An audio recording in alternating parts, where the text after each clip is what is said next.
Growing up, it was just me and Dad. After Mom died when I was little, Dad took the reins, tight. He meant well, but his idea of raising me involved a lot of rules and lectures. I always felt like I was suffocating under his constant watch. So, the day I graduated high school, I was out. I headed straight to college on a full ride, courtesy of my knack for numbers and hard work. College was my breath of fresh air. I was on my own, making my own rules. I studied accounting, worked my tail off, and landed a job at a firm as an assistant while still in school. By the time I graduated, they bumped me up to a full accountant, handling major accounts like I was born for it. 2 years later, life threw me a curveball named Eric. Met him through friends at one of those gatherings I usually avoided but felt like crashing that night. Eric was different, easygoing, and laughed a lot. He didn't come with that heavy vibe some guys did, trying to pin you down and map your whole life out in front of you. We hit it off, talking about everything from old-school hip-hop to our mutual disdain for overcooked pasta. It wasn't long before we started dating. He was a breath of fresh air, making me laugh and actually listening to what I had to say. It felt like a partnership, which I hadn't realized I was missing. Eric talked a lot about how he dreamed of making music, and even played the guitar for me. One evening, lounging at his place, Eric casually said, holding the guitar in your hands, "Carly, I think it's time you met my folks. They've been nagging me about meeting the girl who's got my attention." I froze a bit at that. "Meet your parents, huh? That sounds serious." He chuckled. "Nah, it's cool. They're chill. Not like your old man, I promise." We went for dinner at his parents' house the following weekend. I was on edge, expecting the third degree, but it was nothing like that. His mom was sweet, and his dad was this laid-back guy who joked more than he talked. No interrogations, just good food and a lot of laughs. They seemed genuinely nice, not trying to pry or dictate anything. It was so different from the life I knew with Dad. They didn't even flinch when I talked about my job and how I liked living life on my terms. After a few months, things with Eric got serious, and before I knew it, he popped the question. We got married in a small ceremony, just us and a few close friends.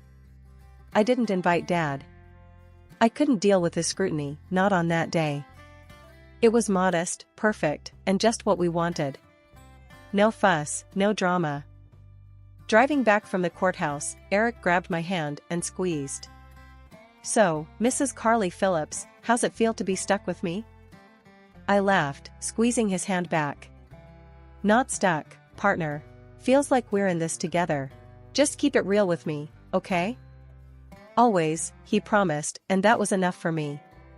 For the first time, I felt like I wasn't just escaping something, but actually running towards something great. The first few months of marriage were like living in a dream. Eric and I were a team, tackling everything from late-night work deadlines to weekend grocery runs. But as time passed, something shifted. It wasn't overnight, but the changes crept in slow and steady, like shadows at dusk. It started small. Eric began making comments about how often I was out with friends after work. One night, as I was getting ready to meet Jenny for dinner, he dropped onto the couch, his brow furrowed. "Another night out, Carly? You've seen Jenny more this week than you've seen me," he muttered, not looking at me. I paused, mascara wand in hand. "It's just dinner, Eric. We've both been busy, and it's been ages since we caught up."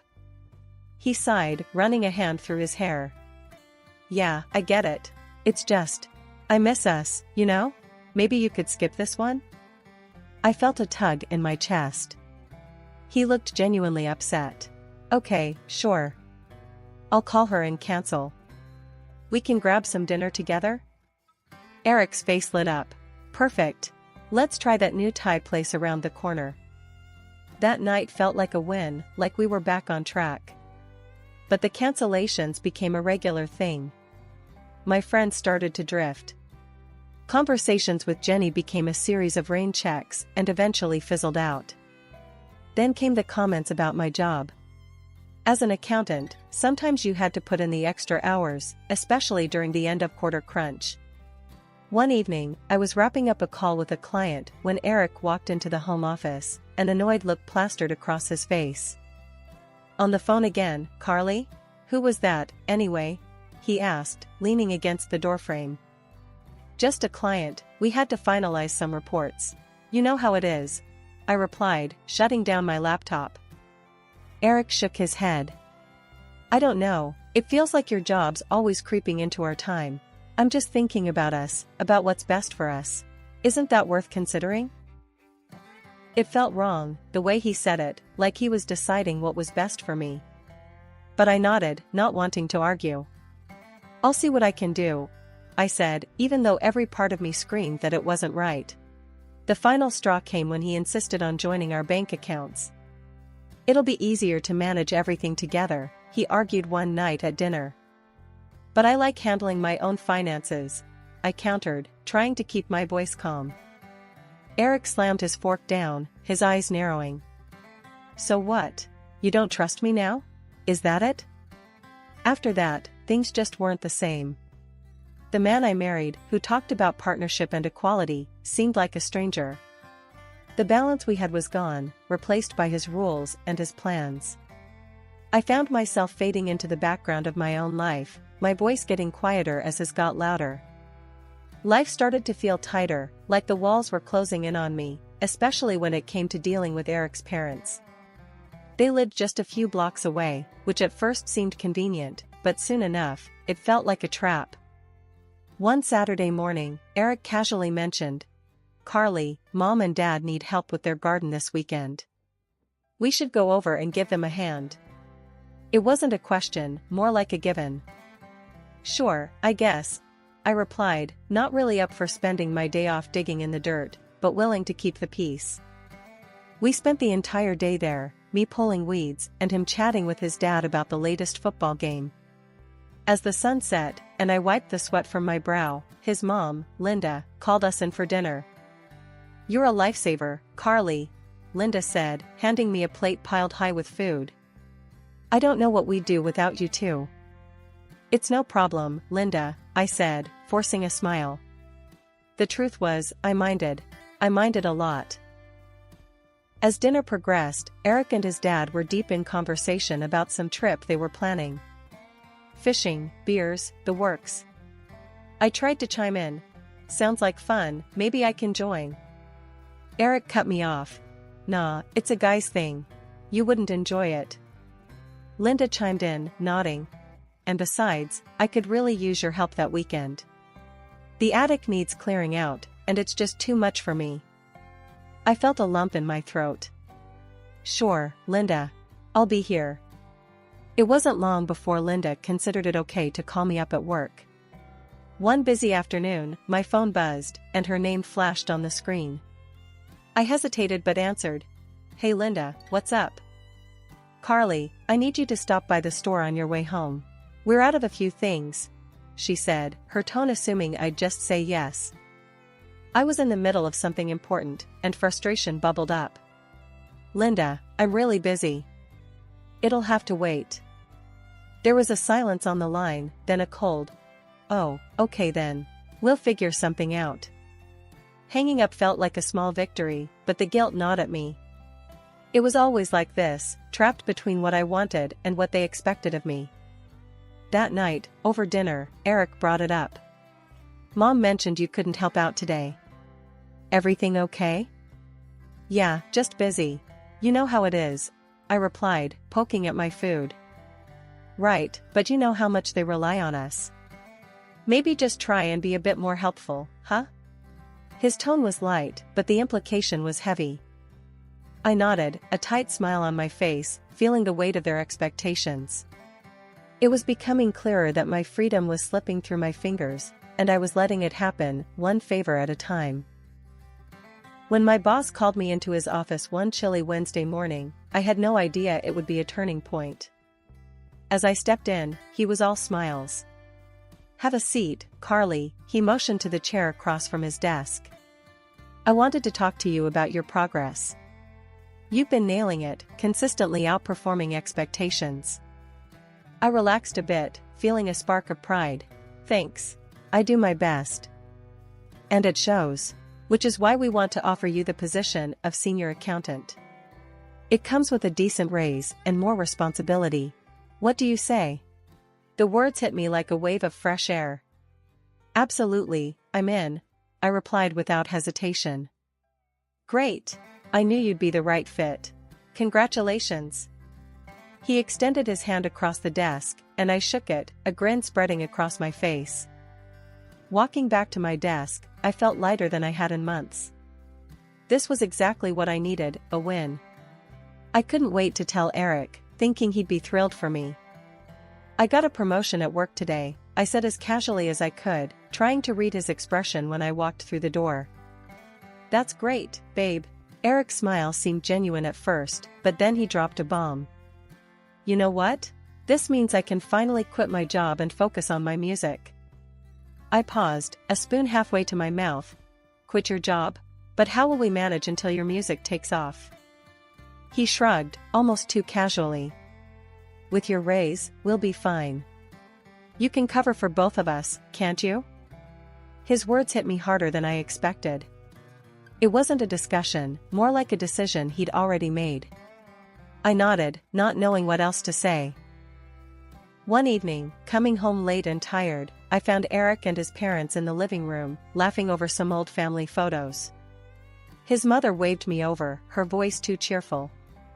Dear, now that you're here, could you help clean up the kitchen? We made a bit of a mess baking. I looked at the clock, it was almost 9. Actually, I'm really tired tonight. Maybe Eric can help? Eric looked at me, then back to his parents, an awkward silence filling the room. His mother's face tightened.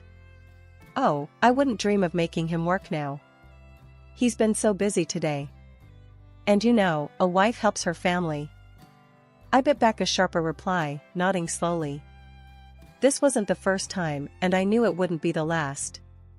I went into the kitchen and started cleaning up, the noise from the living room a stark contrast to my growing frustration. The day started like any other until my phone rang.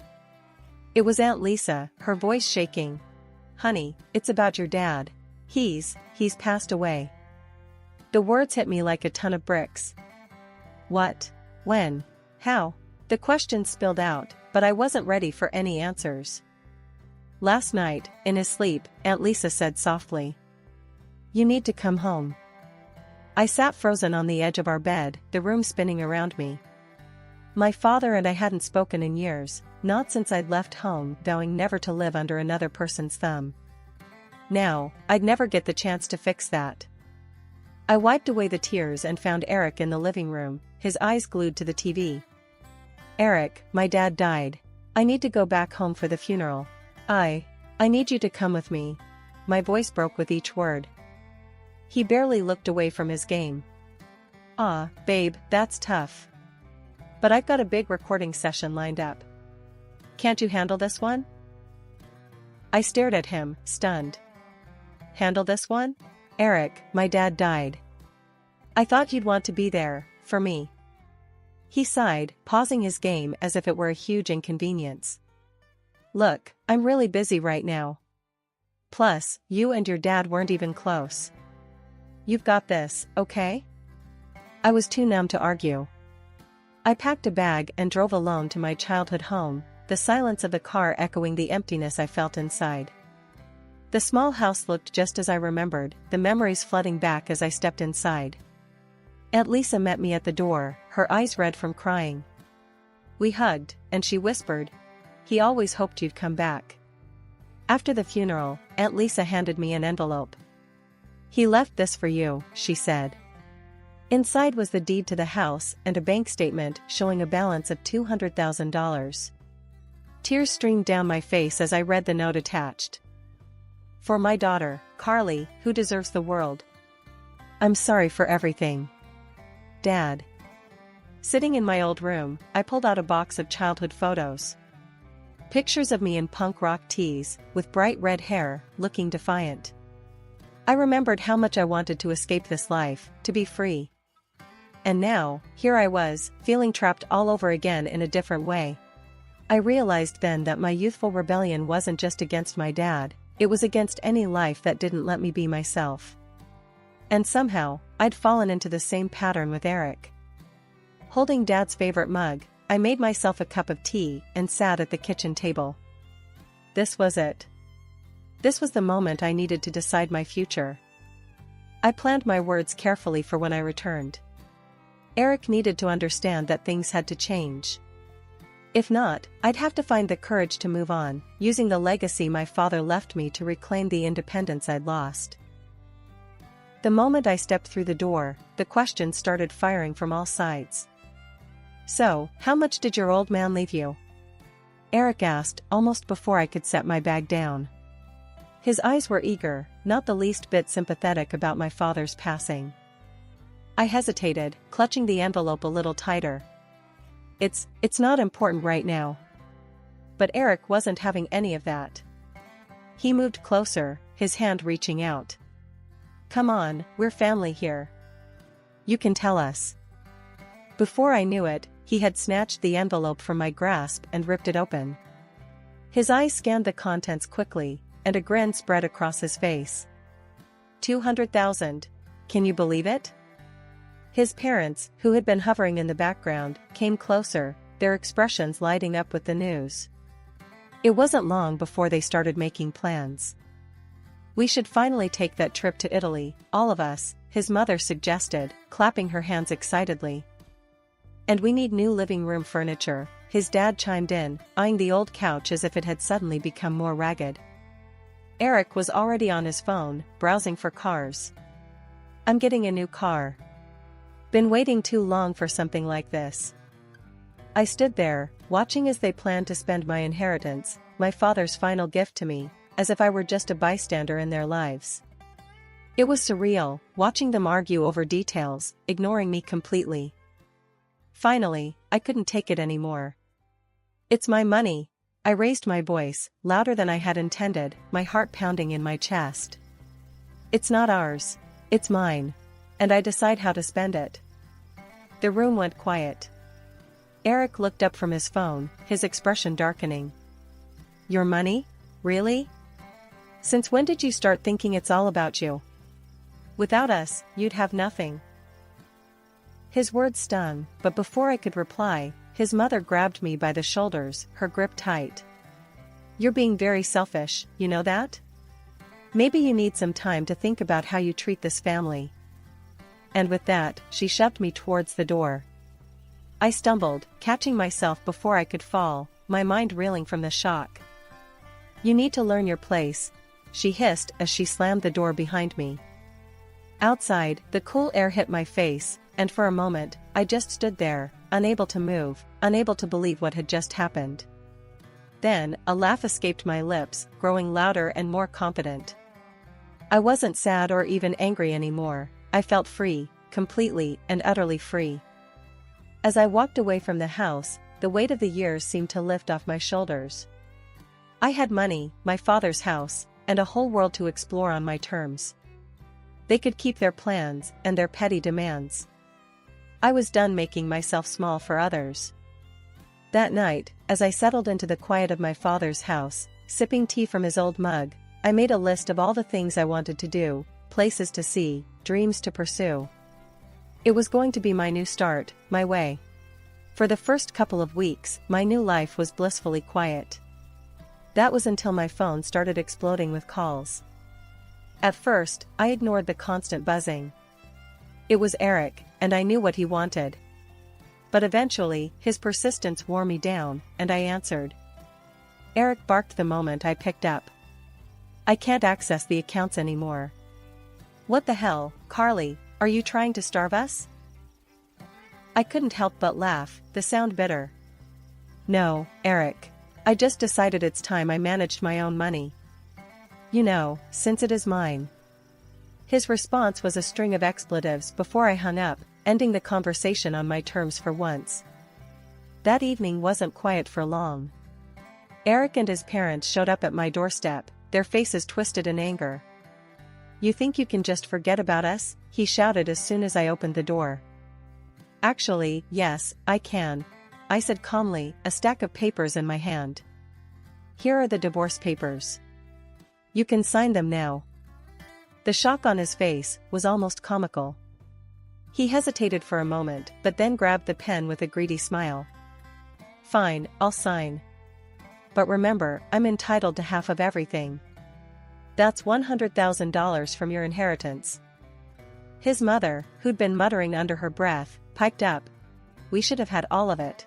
But half is better than none. I couldn't hold back a smirk. Actually, you might want to check the law again. Inheritance isn't divided in a divorce here. You get nothing. The color drained from their faces. Eric's voice was a mix of panic and fury. What are you talking about? We've already spent that money. We thought we'd have it by now. His dad, always one to chime in, added, we're on the hook for loans we took out for the vacation. That's not my problem, I said, stepping back from the doorway. You need to leave now, or I'll call the police. Their threats and protests turned to desperate pleas as they realized I wasn't going to back down. But I was done being manipulated, done being used. Later, I brewed some coffee and sat on the porch, the morning air crisp and cool. It was here, in this quiet moment, that I truly felt the weight of my decisions lifting off my shoulders. I was free, finally free to make my own choices without anyone second-guessing or overriding me. As I sipped my coffee, my neighbor, Mrs. Dalton, walked by with her dog. She waved, a friendly smile on her face. Good morning, Carly. Saw you moving back in. Everything all right? I smiled back, nodding. Morning, Mrs. Dalton. Yes, everything's more than all right. Just needed a change, you know? She chuckled, patting her dog's head. Change is good, dear. Keeps life interesting. If you need anything, just holler. Thank you, I appreciate that. I woke up early that morning, the first rays of sunlight streaming through the window, painting streaks of gold across the floor. It had been months since I moved back into my father's house, months since I had taken control of my life. As I made my coffee, I thought about the day ahead. I had recently been promoted to deputy director at the firm. It was a big step up, the kind that came with new challenges and more responsibilities. But I was ready for it, more than ever. My phone buzzed, breaking the tranquility of the morning. It was Eric, again.